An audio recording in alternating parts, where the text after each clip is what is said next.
Hello दोस्तों, स्वागत है आप लोग का अपना YouTube channel RK study centre में। दोस्त, आज की इस वीडियो में हम क्लास 12 के लिए केमिस्ट्री के लिए वीबीआई ऑब्जेक्टिव लेकर आए हैं, जो बिहार बोर्ड वाला द्वारा किसी न किसी साल पूछा हुआ क्वेश्चन है। और मैं बार बार बोलता हूँ, रिवीजन में डिवीजन है, इसलिए अब ज़्यादातर अब 2 महीना टाइम, क्या हाँ 2 महीने से कम ही टाइम बचा है, इसलिए रिवीजन कीजिए और डिवीजन प्राप्त कीजिए, है ना। तो चलो बिना लेट किए हम क्वेश्चन को बढ़ते हैं। फर्स्ट नंबर क्वेश्चन में बोला है, 1 नंबर क्वेश्चन बोला, क्या बोला? नाइट्रिक अम्ल का सूत्र है। बोला है नाइट्रिक अम्ल का सूत्र क्या है? ए में दी H2SO4, अच्छा H2SO4, अच्छा। बी में दी HNO3, बी में दी HNO3, अच्छा। सी में दी HCl, सी में दी HCl, और डी में दिया CH3 और COOH, है ना। क्या पूछा है? नाइट्रिक अम्ल का फॉर्मूला पूछा है दोस्त। तो नाइट्रिक अम्ल का फॉर्मूला होता है HNO3, हो गया HNO3। ये 2019 में पूछा हुआ क्वेश्चन है। ये तीनों क्वेश्चन लगातार 2019 में पूछा हुआ है दोस्त, है ना। तो याद, आज से आपको लाइफ में याद रखना है कि नाइट्रिक अम्ल का फॉर्मूला होता है HNO3, H2SO4 होता है सल्फ्यूरिक अम्ल, HNO3 होता है नाइट्रिक अम्ल, HCl होता है हाइड्रोक्लोरिक अम्ल, और एक बचा है CH3 COOH, इसको बोलते हैं एसिटिक अम्ल या एथेनोइक अम्ल, है ना। जो सिरका में पाया जाता है एसिटिक अम्ल। यह भी पूछता है कि सिरका में कौन सा अम्ल पाया जाता है, तो बताना है एसिटिक अम्ल। ओके, तो पहला क्वेश्चन। दूसरा में बोले हीलियम का सूत्र है। क्या बोला? 2 नंबर बोला कि हीलियम का सूत्र है। ए में दी इंच, ए में दी इंच, बी में दी HA, अच्छा, सी में दी एन, और डी में देखिए ओ। तो हीलियम कैसा तत्व है? मैंने कल की वीडियो में बताया है, पढ़े होंगे। तो हीलियम एक अक्रिय तत्व है। अक्रिय तत्व क्यों कहते हैं? क्योंकि इसकी बाहरी कक्षा में जो है इलेक्ट्रॉन वो पूर्ण रहता है, पूर्ण रहता है, इसलिए इसे हीलियम अक्रिय गैस कहता है।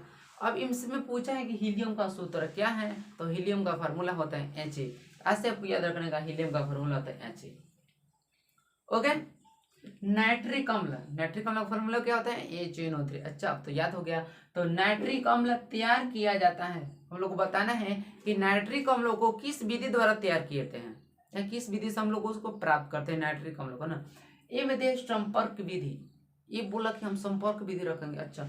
बी बोला ओस्टवाल्ड विधि, बी बोला ओस्टवाल्ड विधि, सी बोला हेवर विधि, सी बोला हेवर विधि, और डी में बोला प्रकाश संश्लेषण विधि।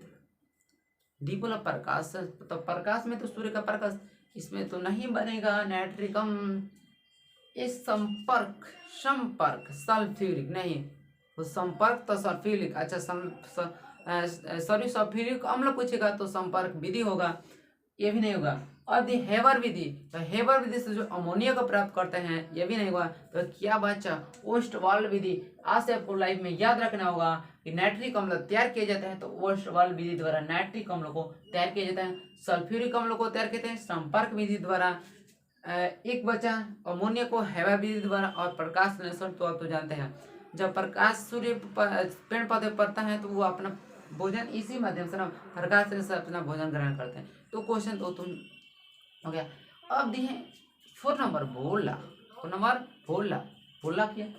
आवर्त सारणी की, ध्यान सुनिएगा, आवर्त सारणी की द्वितीय आवर्त में तत्वों की संख्या होती है। आवर्त सारणी के द्वितीय मतलब दूसरे आवर्त में तत्वों की संख्या कितना होता है?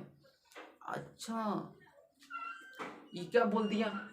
तो ए में दिए हैं 2, ए में दिए हैं 2, बी में दिए हैं 8, अच्छा जी, सी में दिए 18, और डी में दिए हैं 32। तो अब तो क्या होगा? अब तो पढ़े होंगे ना, तो कमेंट में बताइए कि इसका आंसर क्या होगा। पहले क्वेश्चन को देख लें, तब कमेंट भी कीजिएगा कि 4 नंबर का ये होगा, है ना। अभी आंसर नहीं देखने का, पहले क्वेश्चन समझने का, उसके बाद उत्तर देने का। तो आवर्त सारणी के द्वितीय आवर्त में तत्वों की संख्या होता है, कितना होता है? 8 होता है। आज से आपको लाइफ में याद रखना होगा कि आवर्त सारणी के द्वितीय जब जब पूछेगा द्वितीय आवर्त में, तो जब जब होगा 8, जब जब होगा 8। ये दोस्त 8 है।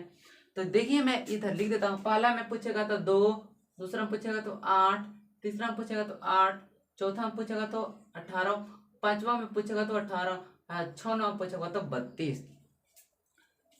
फिर से मैं रिपीट करता हूँ। पहला आवर्त में पूछा है पहला आवर्त में पूछा गया तत्वों की संख्या तो बताना है 2, दूसरे आवर्त में 8, तीसरे आवर्त में 8, चौथे आवर्त में 18, पांचवा आवर्त में 18 और षष्ठ में 18। तो आप लिखना चाहते हैं तो लिख सकते हैं, कोई भी कि थोड़ा सा मैं बोलता हूँ बार बार कि थोड़ा सा भी दिक्कत है तो कमेंट में कर दे, मुझे है क्वेश्चन समझ में नहीं आया मैं उसको क्लियर कर दूंगा अगले वीडियो में, है ना। तो पहला में 2, दूसरा में 8, तीसरा में 8, चौथा में 18, पांचवा में 18 और छठवा में 32। तो हम लोग सब क्या पूछे द्वितीय वर्ग में, देखिए पहला वर्ग हो गया और द्वितीय वर्ग में क्या होगा 8, देखिए 8 हो गया, सिंपल है। तो याद रखना है 2 8 8, देखिए 2 8 8 18 18 32, मतलब एक खाली 2 याद रखना है, 2 बार 8, 2 बार 18 और एक बार 32, हो गया काम। फिर नेक्स्ट क्वेश्चन के बढ़ते हैं, बोला है कि आवर्त सारणी की क्या चीज, आवर्त सारणी की वर्ग एक के तत्व कहलाते हैं। आवर्त सारणी के वर्ग एक के तत्व को क्या बोलते हैं, क्या बोला जाता है आवर्त सारणी के वर्ग एक के तत्व को, यही क्वेश्चन मैंने लिखा है और जो बिहार बोर्ड में पूछा गया क्वेश्चन है ना। तो देखिए ए में दिया है क्षारीय धातु, अच्छा क्षारीय धातु, बी में दिया है मृदा क्षार धातु, बी में दिया है मृदा क्षार धातु, सी में दे रखा है इन्होंने अक्रिय गैस, अच्छा, और डी में दिया इनमें से कोई नहीं। तो क्या होगा अब, तो आवर्त सारणी के वर्ग एक के तत्व को क्या बोलते हैं, तो बोलते हैं क्षारीय धातु। तो राइट आंसर होगा क्षारीय धातु, राइट आंसर होगा ए। आपसे अपनी लाइफ में हमने क्या सीखा है कि वर्ग एक जब जब पूछेगा जब तक राइट आंसर होगा क्षारीय धातु। आवर्त सारणी के वर्ग एक के तत्व को बोलते हैं क्षारीय धातु, आवर्त सारणी के वर्ग 2 के बोलते हैं मृदा क्षार धातु, वर्ग 17 को बोलते हैं हाइड्रोजन, वर्ग 18 के बोलते हैं अक्रिय। आप लिखना चाहते हैं तो लिख सकते हैं कोई भी बिना डाउट का। वर्ग यहाँ पर मैं लिखता हूँ वर्ग 1 को बोलते हैं, वर्ग 1 को बोलते हैं दोस्त वर्ग, अच्छा वर्ग 1 लिखता हूँ, वर्ग 1 को बोलते हैं क्षार धातु, क्या बोलते हैं क्षार धातु, वर्ग 2 को बोलते हैं, 2 को बोलते हैं मृदा क्षार धातु, वर्ग 17 को बोलते हैं दोस्त हैलोजन, क्या बोलते हैं जी हैलोजन, और एक बचा वर्ग 18 को बोलते हैं अक्रिय गैस। ठीक है, आज से लाइफ में याद रखना है वर्ग 1 पूछेगा जब बताना है क्षार धातु, वर्ग 1 पूछेगा तो क्षार धातु, वर्ग 2 के तत्वों को पूछेगा तो मृदा क्षार धातु, वर्ग 17 के तत्वों को बोलेगा तो हैलोजन बताने, वर्ग 17 को हैलोजन। जो शादी में देखते हैं जो फोटोग्राफर होता है ना, फोटोग्राफर के कैमरा में वही हैलोजन है, उसी को सब हैलोजन घर से भरा जाता है, इसलिए उसका नाम है हैलोजन। अगर ठंडा के मौसम में अगर बाहर देने पर ज्यादा मतलब उसमें उत्पन्न करता है, अगर आप कपड़ा पहने और स्वेटर नहीं पहने तो वो बाहर देने तो आपको गर्मी लगने लगेगा, हैलोजन इसलिए उसका नाम दिया। और 18 को बोलते हैं अक्रिय गैस, है ना। तो हमसे पूछा था कि वर्ग 1 को क्या बोलते हैं तो क्षार धातु, तो राइट आंसर होगा क्षार धातु। ओके, 2 पूछेगा तो मृदा क्षार धातु, 17 पूछेगा तो हैलोजन और वर्ग 18 पूछेगा तो अक्रिय गैस। ओके, फिर दिया है फास्फोरस अणु को निरूपित किया जाता है, या फास्फोरस अणु का सूत्र क्या होता है, ये भी हो सकता है।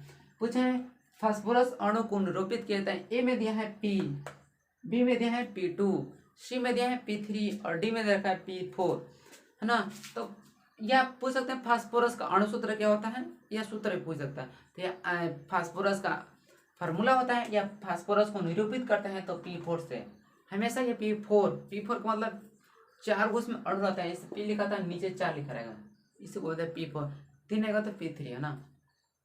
It is clear. ओके, फिर देख गोताखोर, इसे गोताखोर का मतलब जो गोताखोर का मतलब जो पानी के नीचे रहते हैं, गोताखोर जो पानी के नीचे, माने कोई भी चीज गिर गया और तो कुछ सामान लेना है, समुद्र में कोई सामान गिर गया ना, उसको जब नीचे कोई जाता है ना पानी के नीचे, उसी को बोलते हैं गोताखोर। तो बताना है जब गोताखोर श्वसन हेतु, श्वसन मतलब जो हम सांस लेते हैं, श्वसन हेतु गोताखोर श्वसन हेतु यंत्रों में किन गैसों का मिश्रण लेते हैं। जब गोताखोर समुद्र देखे होंगे, समुद्र के नीचे कोई चीज गिर गया तो वो निकालने जाते हैं, समुद्र के अंदर जाते हैं। तो बताना है कि वो जब जाते हैं तो यंत्र में कौन से गैस लेकर जाते हैं, उस यंत्र में कौन कौन गैस होता है हमें बताना है। ओके, पहला में दिया नाइट्रोजन और ऑक्सीजन, नाइट्रोजन और ऑक्सीजन, तो ऑक्सीजन तो जल से मिल गया, अब नाइट्रोजन। फिर दें हीलियम और ऑक्सीजन, हीलियम और ऑक्सीजन। सी में दें नाइट्रोजन प्लस कार्बन, और डी में देखा है in none of these, NO2 है ना। तो गोताखोर जो आप पढ़े होंगे ज्यादा तो ये BTC बुक में दिया है, भारत क्लास 12 के लिए जो पढ़े होंगे वो BTC बुक में दिया है, आप देख सकते हैं। तो गोताखोर जो जब भी जाता है श्वसन है तो गैसों के रूप में नियंत्रण करता है, तो वो होता है हीलियम प्लस ऑक्सीजन गैस को लेते हैं, हीलियम प्लस ऑक्सीजन गैस को लेते हैं, इसलिए वो ज्यादा समय तक पानी के अंदर नीचे रह सकते हैं।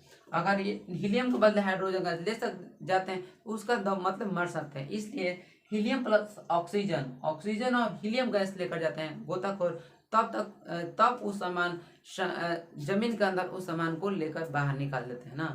तो पूछेगा कि गोताखोर पानी के अंदर किन यंत्रों गैसों का उपयोग करते हैं, तो हीलियम प्लस ऑक्सीजन गैस का उपयोग करते हैं गोताखोर, है ना। तो दोस्त आज मैं इतना ही रहने देता हूँ, कितना ही, इतना ही। तो अब मिलेंगे नेक्स्ट वीडियो में, और मैं बार बार बोलता हूँ वीडियो अच्छी लगती है दोस्तों शेयर कीजिए, ओके। ये सब उतार लीजिएगा, आप लोगों को काम करेगा। मान लीजिए वर्ग 2 नहीं पूछेगा तो वर्ग 17 पूछता है, इसमें वर्ग 2 नहीं पूछेगा तो तीसरा चौथा पांचवा 100 पूछता है। इसलिए आप लिख सकते हैं, कोई भी प्रोग्राम हो, कोई भी थोड़ा सा भी डाउट होगा तो कमेंट में कर दीजिएगा।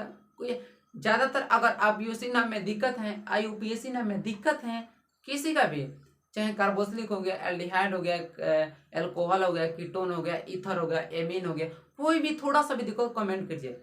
आप 1 मिनट में कमेंट करेंगे तो सिर्फ 30 या 35 सेकंड में आपका उत्तर मिल जाएगा। विश्वास नहीं होता है, कोई भी एक फॉर्मूला ऑप्शन हम लिख कर दे सकते हैं कमेंट में, ओके।